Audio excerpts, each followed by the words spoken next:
There are places where the past doesn't rest. It doesn't fade. It waits. Glamis Castle, Scotland, royal bloodlines, political games, and something else. They say a woman was burned alive, innocent, betrayed, and silenced by the crown. And now she walks the halls again. Not for peace, not for mercy, but because some things and some people don't stay buried. If you think ghosts are just old stories, you haven't heard what they say about the woman in gray. Her name was Janet Douglas, and this castle, it still belongs to her.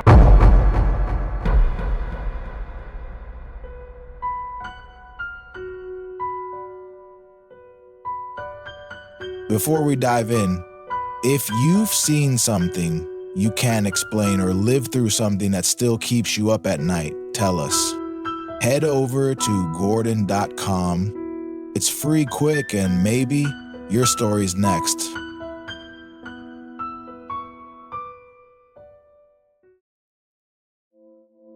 Scotland is full of castles, but only one carries the kind of silence that feels alive.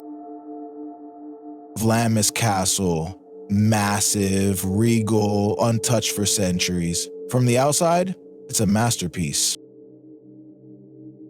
Towers scraping the sky, walls older than memory, gardens that don't belong in horror stories. But inside, that's a different story. They say the halls whisper, doors lock themselves, and guests sometimes see someone who isn't there. Of course, most chalk it up to old stone and colder weather. But there's one ghost that never really left. And her story isn't folklore, but it's a historical fact with a very real execution and a royal name behind it. Glamis isn't just haunted. It's cursed by the death of a woman who should have never died. Her name was Janet Douglas, and she didn't go quietly. Lady Janet Douglas, able, educated, respected. And in the 1500s, that was a problem. She was a woman with power, and that never sat well with men who wore crowns, especially not King James V. He hated the Douglas name, and Janet, she was just one more excuse to flex his authority. Typical king move. Pick an enemy, make it personal, and call it justice. So they accused her of witchcraft, said she conspired against the throne. No proof, no evidence, just fear, weaponized. And when words weren't enough, they broke her servants. Literally. Say she's guilty or we keep going. That's what passed for investigation. In 1537, they dragged her to Edinburgh, tied her up, and burned her alive. The front row seat, her own son. Think about that. A mother, a noblewoman burned by the state while her child watched. And people still ask why ghosts exist. That fire didn't end her story. It lit something else. Something that still walks those halls 5 centuries later. The charges: witchcraft, treason. Classic combo. When you don't have real evidence, throw in the supernatural.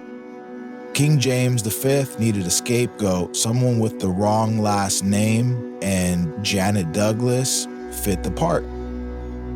There was no trial, not really. The outcome was written before she even walked in. Witnesses were coerced, servants beaten, confessions bought with blood. That wasn't justice. That was theater. For a king with the score to settle, Janet was loyal to her family. That was her crime. In a world ruled by paranoia, loyalty is dangerous. She plotted with her brother. She used witchcraft to curse the king. Nonsense, but enough nonsense can still get you killed. Imagine being condemned, not for what you did, but for who you are. A woman, a Douglas, that was enough. King James V didn't need truth, he needed a message. And he made one. In the summer of 1537, Jeanette was dragged to Castle Hill, Edinburgh. Bound to a stake, surrounded by smoke and silence, her son stood in the front row, by royal order. People say she didn't scream, that she stared straight ahead at the king's seal, at the fire, at the men who watched and did nothing. Some say the silence she left behind still lingers. Not a curse, just the weight of something too cruel to vanish, a wound that never healed. And honestly, it shouldn't have. Castle Hill, Edinburgh, July 1537. Lady Janet Douglas, bound to a stake, her sentence death by fire. Her crime, being loyal, being powerful, and worst of all, being inconvenient to a king. Her son stood there, forced to watch. That part wasn't necessary, but they made sure it happened anyway. Why? What does that prove? My God, how far does cruelty go when power feels untouchable? They say she didn't cry out. She just stared, not at the crowd, but beyond it, like she already knew no one would save her. And when it ended, there was no outrage, no mercy, just smoke and the quiet kind of shame people don't talk about. But silence doesn't mean peace, and some things don't burn away so easily. After that day, Glamis Castle changed. Cold air where there shouldn't be any. Sounds at night. Distant, hollow. A presence that didn't ask permission. She never came back from Edinburgh, but something else did.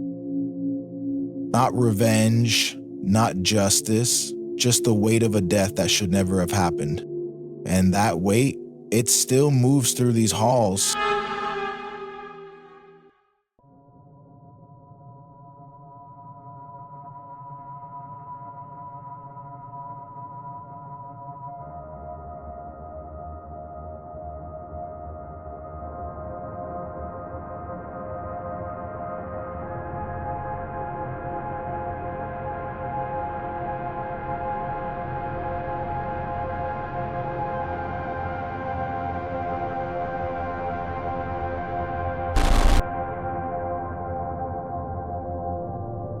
They say it started slow, a sudden drop in temperature, rooms going ice cold, no explanation, not winter, not weather, just wrong.